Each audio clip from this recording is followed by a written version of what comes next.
Annalisa Capellini, le président syrien Ahmed Al-Shara a été reçu hier par la Maison-Blanche, une première pour un chef d'État syrien et surtout la fin d'une longue période de mise au ban de la société internationale. Oui, le président syrien a obtenu ce qu'il était venu chercher, un peu de répit et surtout la levée des sanctions internationales qui frappent encore son pays. Alors bien sûr, ce n'est que pendant 6 mois, il faudra réévaluer après, c'est le Congrès américain qui décidera si les sanctions américaines sont enlevées, mais en attendant, ça donne un peu de souffle à Damas. Et puis, il y a une autre décision symbolique, c'est que la Syrie sera autorisée à rouvrir une ambassade à Washington. C'est effectivement un pas de plus pour la Syrie pour sortir de cette mise à l'écart internationale qui a duré des années et des années. En échange, il y a évidemment toujours un échange. La Syrie s'engage officiellement contre l'État islamique et rejoint donc la coalition internationale menée par les États-Unis contre Daesh. Alors cette rencontre, elle est historique et elle traduit en même temps une pensée très claire de Donald Trump sur la région. C'est que pour avoir la paix au Moyen-Orient, il parle de grands miracles sur son réseau social,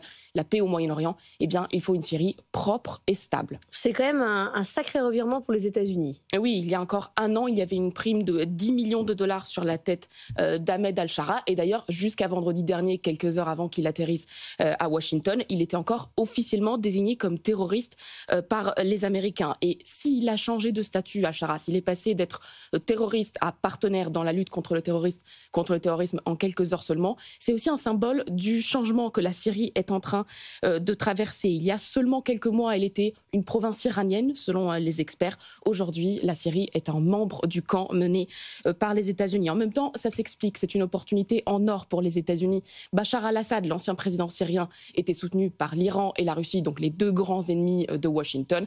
Et bien là, Al-Shara a combattu Assad, c'est lui qui l'a fait tomber. Et donc effectivement, c'est normal qu'il soit regardé d'un bon œil par Donald Trump. Ça permet aussi aux Américains d'asseoir leur influence au Moyen-Orient. Oui, ça permet d'avoir un allié fort dans toute la réorganisation du Moyen-Orient qui est en train de se dessiner ces derniers mois. La Syrie est un pilier stratégique. Il y a aussi la question énergétique. La Syrie, avec cette question, avec sa position stratégique, permet en fait de relier le Golfe et la Méditerranée énergétiquement en contournant l'Iran, là aussi grand ennemi des États-Unis. Et surtout, ça permettrait aux Européens de s'affranchir du gaz russe. Donc ça serait toute une route énergétique très stratégique qui serait bien évidemment sous influence américaine elle aussi. Et puis il y a le sujet de la reconstruction. Là aussi, les Américains veulent leur part du gâteau. Bien sûr, c'est un chantier immense. Al-Shara, lui, le chiffre entre 600 et 900 milliards de dollars.